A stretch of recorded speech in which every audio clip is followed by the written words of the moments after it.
Welcome to the National Women's Fitness Academy podcast. We're here to talk about women's health, female hormones, body image, and all things health and fitness.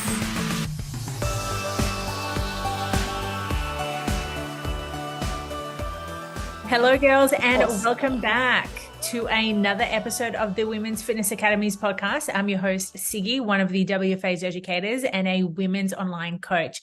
Today, I'm chatting with the lovely Isobel Hall, who's an online coach and known as Easy Yay or Yeezy.fitness on Instagram. I will get you to correct me on that, Isobel. Yeah, that's fine.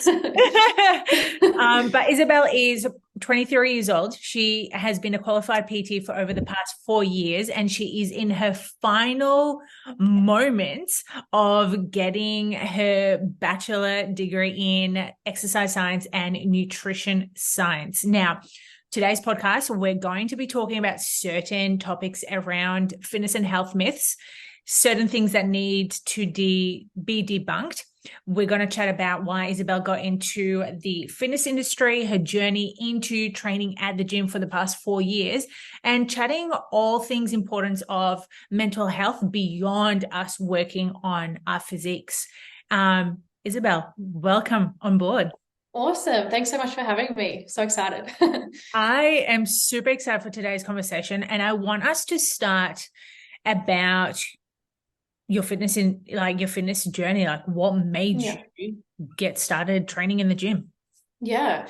So I guess taking it back, I was growing up quite involved in a lot of sport. I was quite into soccer and tennis, and I was always quite a sporty individual, but I never really thought of like anything like to do with nutrition or fueling my body. It was all just like performance and sporting performance. So then like once I sort of graduated high school, I stopped playing sport completely and had a massive like weight gain of like 10 kilos from my like healthy weight. And yeah, I found that I kind of just lost motivation and passion for everything that I kind of got out of sport. And yeah, it just kind of like hit me at once. I'd just gotten out of a relationship as well. So mentally I was like quite down. And I just thought like, I need to do something. I need to move my body. Like this is not the way that I want to live. So essentially I'm sort of like the kind of person who, if I'm going to do something, I'm like, let's give it 100%. And so I was like doing all this, like researching and YouTubing and like, just like trying to like immerse myself in all this the fitness industry and everything I could learn. And yeah, sort of taught myself the basics, and then have been fast forward now, I've been training for about 4 years and literally have been doing that consistently. So it's a huge part of my life. And yeah, I'm so glad that, I got into that because it's been life-changing. I remember those early days of YouTubing workouts, trying to figure out what leg day workout or what workout to do. Tell me, what does consistency look like for you with your training? Yeah, so when I first started, it looked quite different. It was like literally going to the gym 6 days a week and like pushing hard 6 days a week. And like even like rest days for me were like a point of anxiety or a source of like guilt. And now what I've learned is like consistency is about just showing up for yourself daily. So that could be going to the gym, but it can also be taking a rest day or doing something that is different, like going for a walk or yoga or moving your body in a different way, fueling your body. It doesn't have to be pushing yourself to your absolute limits in the gym 6-7 days a week. It's just, so just showing up for yourself really, and committing to the goal of what you sort of want to achieve long term, and just living that every day. Because consistency looks so different to everyone else, and right now it sounds like you've transitioned out from doing the 6 to 7 days of training and being more in tune with how you're feeling.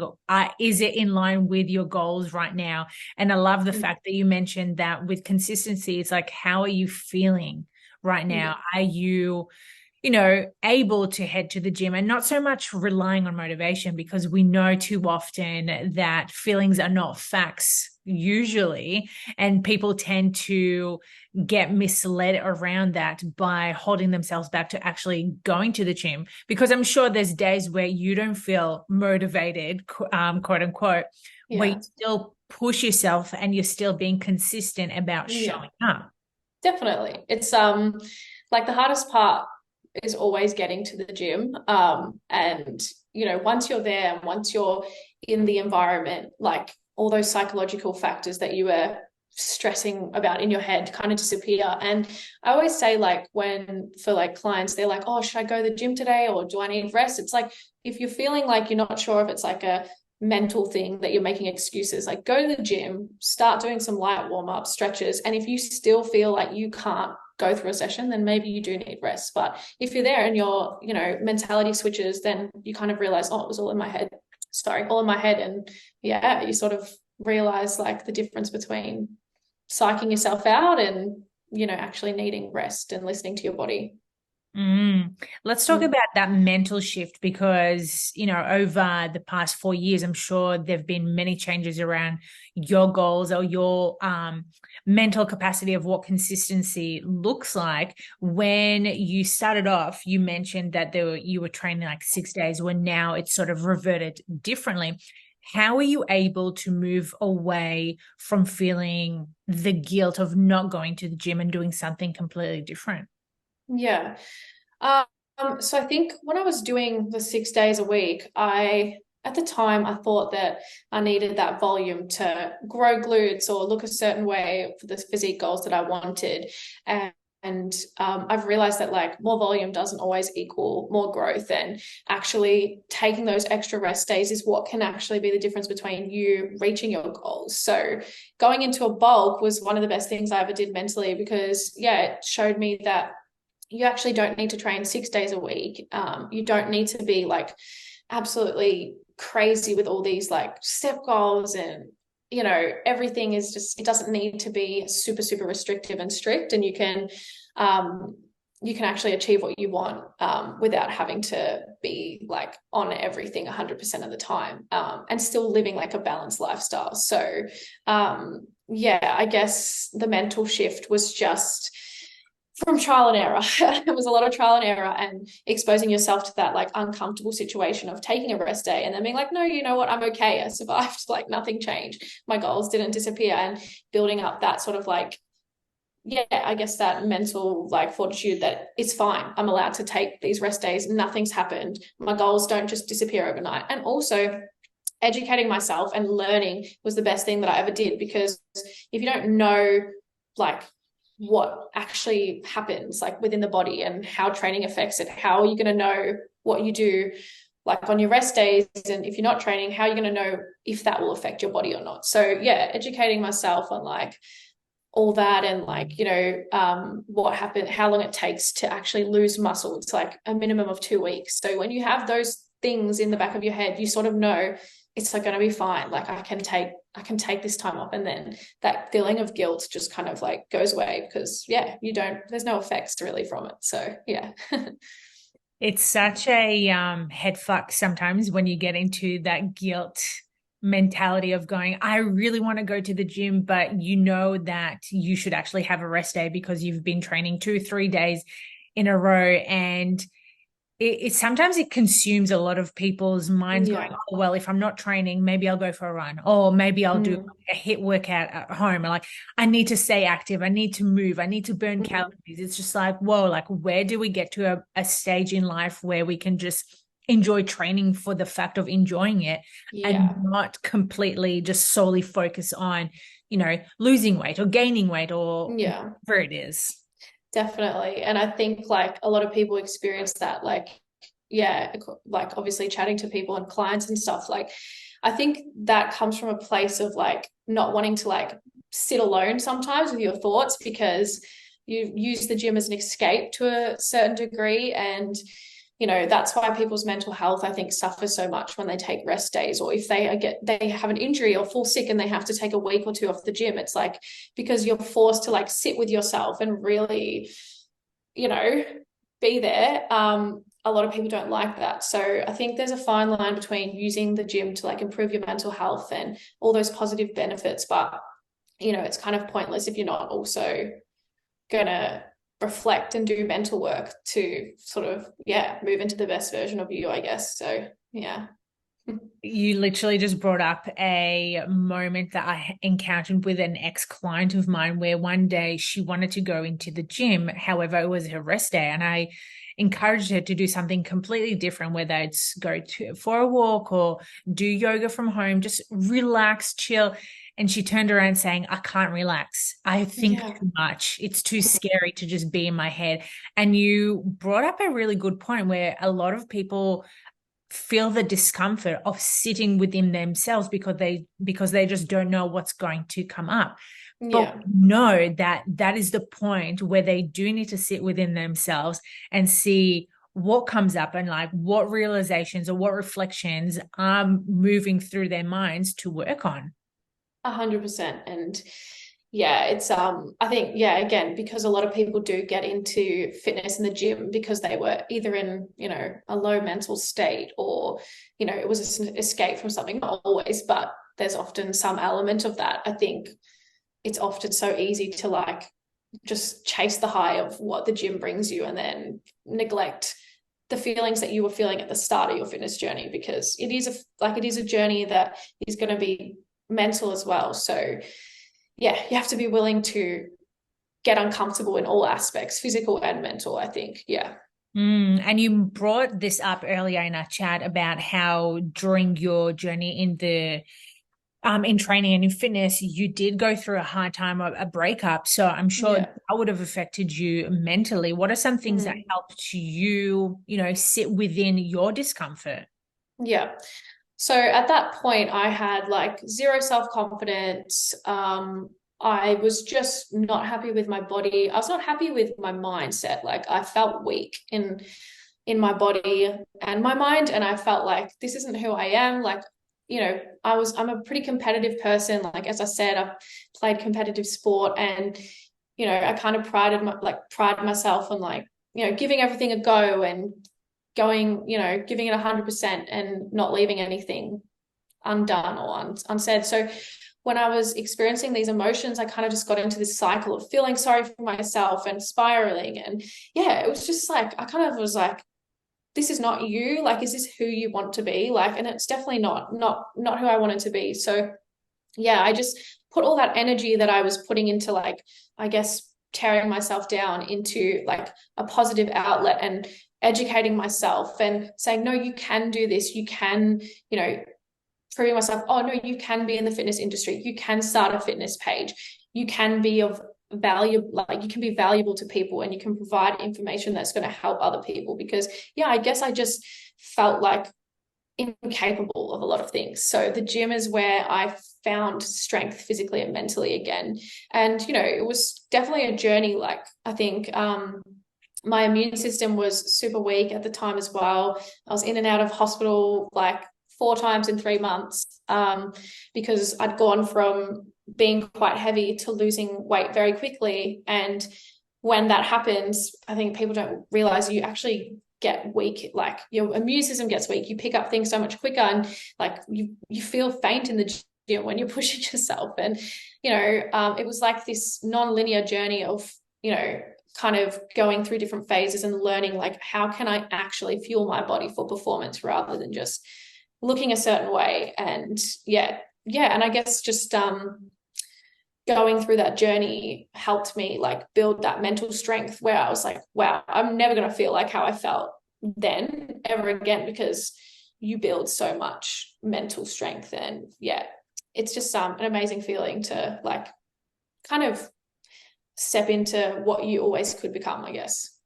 It's such a Yeah. great way of reflecting back of how far you've come to where you're at right now. And I can totally resonate with this because one of my hardest moments of, certain breakups similar to you, it's like we go from weighing a certain amount and then losing a ridiculous amount of weight where we still have in our head wanting to gain strength, wanting to keep that momentum and consistency going to the gym, but we don't realize that we've neglected our immune system so much because of depletion of food, depletion of nutrients.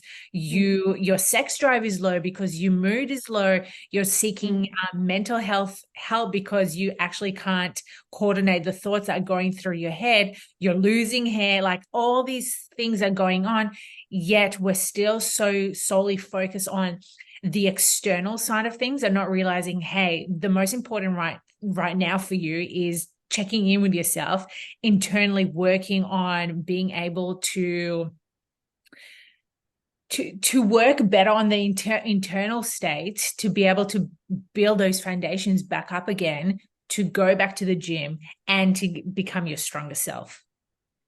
Yeah, exactly. And I think like in some aspects, if you're just not listening to the needs that you have, your body will make you eventually, like whether it's with sickness or an injury or something. Like if you're not doing the things correctly and honoring your body, then your body will be like, you need to chill out, and force you to almost reflect and be like, wow, this is not a way to live. Like I need to do something else to make this a lifestyle. Because for me, getting into fitness was always like, I want to make this a lifestyle. Like I want to be training all through my life. I want it to be something that I can always do. So yeah, if you want to do that, then you need to invest in educating yourself in like sustainable habits. And yeah, I think that's really important. Yeah.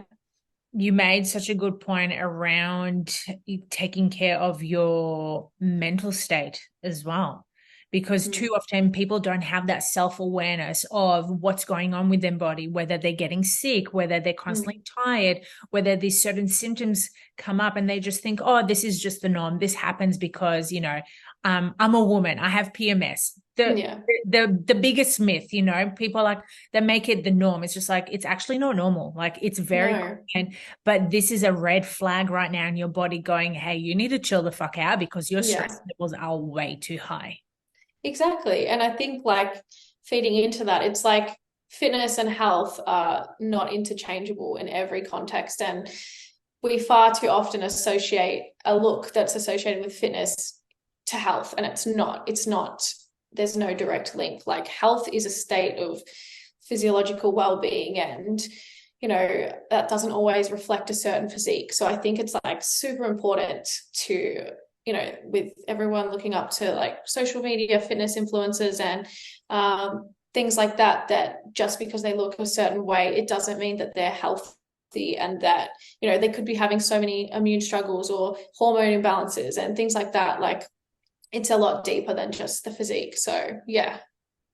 Let's chat a little bit more about that, because both of us are within the fitness and health industry, and we are, you know, quite well known for women who look up to us in a certain degree, whether it's physical or it's strength or it's mental or whatever it is.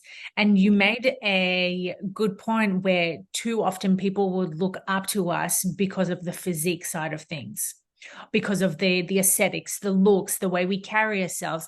And I would love to know, like, what does that look like for you when you're looking up to certain people in the industry? Yeah, so I think it's very easy to like idolize the people who you look up to and sort of think, wow, like they've got their shit together, they look amazing, they're living this amazing lifestyle, and like they have no problems, no issues. But I think it just comes down to like following people or looking up to people who are like really transparent, because that's healthy, like that's life. And unfortunately, if you are promoting a lifestyle or a way of living where everything is just like amazing all the time, like it's a very unrealistic expectation to like put onto your audience. And it's not just about maybe the unrealistic physique images and goals that people look up to. It's also like that unrealistic lifestyle and way of living. And yeah, I just think like holistic approaches to health and fitness is like what resonates with me most. And so I try and like keep who I follow based upon those sort of values. Otherwise it can just be so detrimental, and you just think like you do compare yourself naturally. And yeah, if your life doesn't look like that, which it won't, because nobody's life looks like that, then, you know, you just have these unrealistic expectations that you'll never live up to. Let's talk about the comparison piece, because recently you were part of the National Women's Fitness Academy's Bali education, and Yeah. especially as women, we tend to compare ourselves to others around us, whether we know them personally or, as you mentioned, we just see them across social media. But when you were in the space itself or during that retreat, what are some thoughts that came up in your head around like that comparison piece?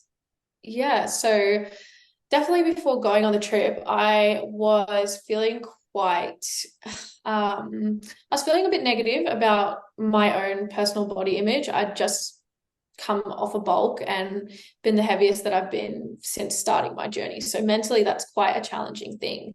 And, you know, a lot of the girls are like very dedicated to fitness and living that lifestyle that came on the retreat and not naturally have a leaner physique. And so it's very easy to think, oh, well, I'm not a valid person in the fitness industry because I don't have that same level of leanness, or that's not my sort of like physique. So you almost can get in your head and like devalidate what you can offer people based upon how you look. And to me, that's like something that it's just like, wow, once you're actually there with those girls, none of that matters. And my confidence was just like, I didn't think about how my body looked. I was just living in the moment, being around supportive women. And so I think it's like super important to actually just expose yourself to situations where you're around different people in the fitness industry and you sort of realize we're all the same. We all have the same values. We're coming together to share what we have, like our experiences, what we can offer each other. And it's such a empowering experience to not have to be so focused on your body and how you look. When did Yeah. that switch happen when you were in the retreat? I think like day one or day two, like once I actually met everyone and we sort of did some of the activities, and you kind of realize how much you're in your own head, because I wasn't having any of those thoughts because I was so focused on what we were doing on the retreat and, you know, yeah, just learning and everything. And so, you know, if you're not doing experiences like this where you're getting out of your comfort zone and trying to better yourself, then it's very easy to just sit with these negative thoughts that will turn into a cycle. And, you know, a year or two could go by and you're still going to compare yourself to everyone. So I think doing the uncomfortable thing and also immersing yourself around supportive people is like a key to really like bringing up your confidence and snapping out of negative thoughts. Because yeah, when you realize that there's no substance to them, they just, all their power gets taken away.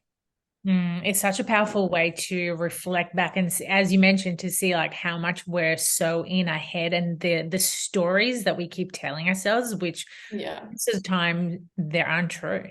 Yeah, exactly. And I think as well, like if you shift your focus onto what can my body do for me, like then you become so much more grateful for like your strength and what you can lift. And I think also being around the girls and a lot of them like training with them and stuff, and they were like, wow, like you're strong and you can do this. I was like, you know what? Yeah, like this is cool. Like I like 3 years ago when I first started, this would have been a dream. So you have to reflect back and think, wow, like I'm where I wanted to be, and stop always thinking, what's the next goal? What's the next goal? Just also sit with yourself and be like, no, I'm proud. Like I've come a long way, you know?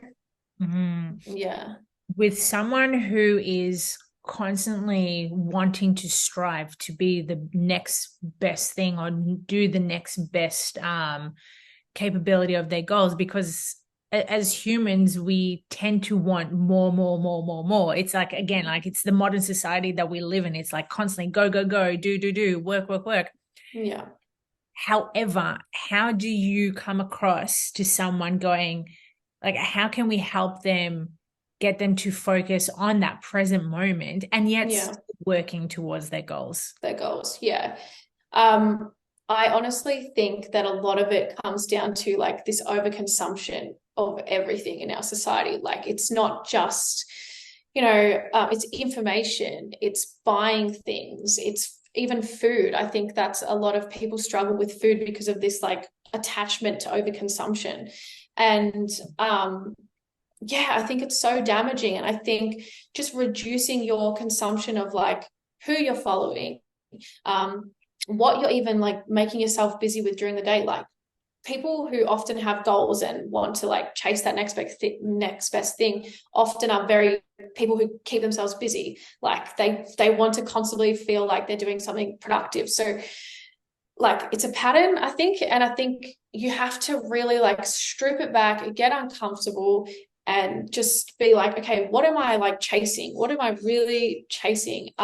What do these goals actually mean to me? Are they actually serving me, or are they just distracting me from something? I think constantly reflecting on your goals, and we evolve, we're constantly evolving. So our goals are always going to change, and a goal that you might have had 3 months ago that you've just stuck to might not be serving you anymore because you've evolved. So checking in with yourself and really kind of either working with yourself or a coach to understand why you want to achieve what you want to achieve. And if there's healthy things driving you to achieve that, I think is the most important thing. Yeah. It's so interesting that we're on this topic, and you mentioned we're on this topic. I asked the fucking question. But it's so refreshing to have a conversation like this and make our listeners realize, are your goals and your habits serving you, or they're distracting you? And this has literally brought a moment of myself. I think it was last week. And again, like, I'm human, going to be completely transparent here. There was a moment where I was wanting to distract myself from a certain feeling. And I remember putting on Netflix, watching some series. To be honest, I probably wasn't even consciously watching it. I was distracting myself. But then I got into a moment going, what am I doing? Is this actually serving me? Like, is there a purpose behind this? Or whatever I'm distracting myself from doing, how can I lean more into it, get uncomfortable, and face what is going on in my mind? And yet too often people don't want to face that fear. It's that fear of the unknown. It's with anything. It's, as you mentioned, like stepping into the gym for the first time, being consistent with your goals. It's like either, breaking up from a relationship, going on a first date. Like, all these things are so unknown, but they serve us a purpose. We get more comfortable, we get more resilient, we get stronger. So it's interesting how where both of us are noticing these patterns of, where are we distracting ourselves, and how can we change this pattern to serve ourselves a little bit better? Exactly. And I think that's all you can do, like, to try and, just be a little bit better every day. Like, I think that's a much more healthy way to look at your goals than being like, I need to be here by this point or my happiness is not going to exist. Like, it's more about like reflecting and being self-aware. I think they're the keys to staying in tune with yourself and being authentic to like what you actually want to sort of achieve. So yeah, I would say that we can get really caught up in like these mindless habits, like of just like not even enjoying what we're doing. We're just doing it, as you said, as a distraction to be like, oh, okay, this will bring me temporary pleasure, and then I won't have to deal with this emotion or this feeling. And yeah, it's not going to serve us. And long term, like if those habits continue, you can really get into a place that is so far away from where you want to be. So 100%. And again, like, it's taking that first step to actually making that change, and also being more compassionate and patient with yourself as well, knowing that you may slip up, you may revert back to those old habits because you're trying to do something completely new. You're not rewiring your brain just yet to continue these new habits. It's like people who start doing cold showers. Like, we all know cold showers are fucking cold and they're uncomfortable, but they have so many benefits. Yet people hold themselves back from doing 10 seconds, 30 seconds because, it's too cold. It's just like, would you rather scroll on your phone for another half an hour instead of actually doing that thing that's going to serve you? Yeah, exactly. It is. It's that actual, like, as you said, like that's a 30-second part of your day that you could just do it. But people are way more willing to just do endless hours of something that's super easy and mindless, and then just think, oh, I'll do that tomorrow, or I'll do that another day when I'm feeling more motivated. But just like anything with consistency that we've spoken about, like you're not ever going to do it tomorrow or the next day. If you don't do it today, you're not going to do it then. So, and then once you often do the thing that you're so scared of, it's like, oh, I could do that. It's like that exposure therapy. Like the more you expose yourself to uncomfortable thoughts, feelings, experiences, things, the more you are going to grow. And I like truly believe that putting yourself in uncomfortable situations is like the key to actual growth and like learning more about yourself. So yeah. There's nothing more better than exposing yourself to moments where you actually thought to yourself you wouldn't be able to, or you couldn't do it. Yeah, exactly. And it's like, again, you are learning more about yourself. So it's like, why not just put yourself in those situations that, allow you to sort of like, I guess, even show that you are stronger than you think. So yeah, I think that's really important. Yeah.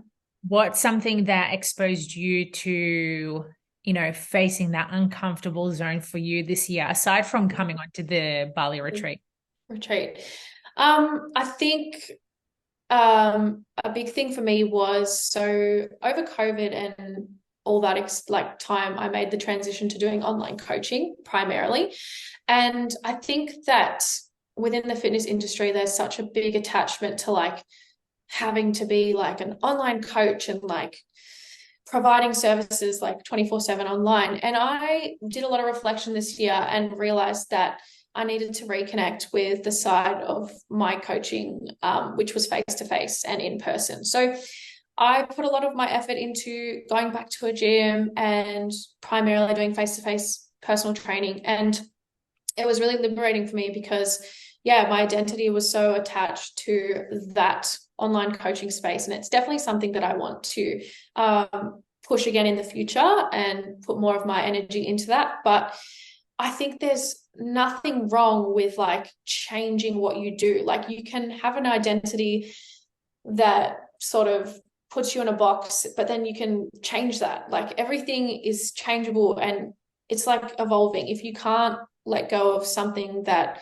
was a priority once and move into something that serves you more, then you're not even going to be serving your clients the best you can. And as a coach, you have to be in that headspace to give your clients 100%.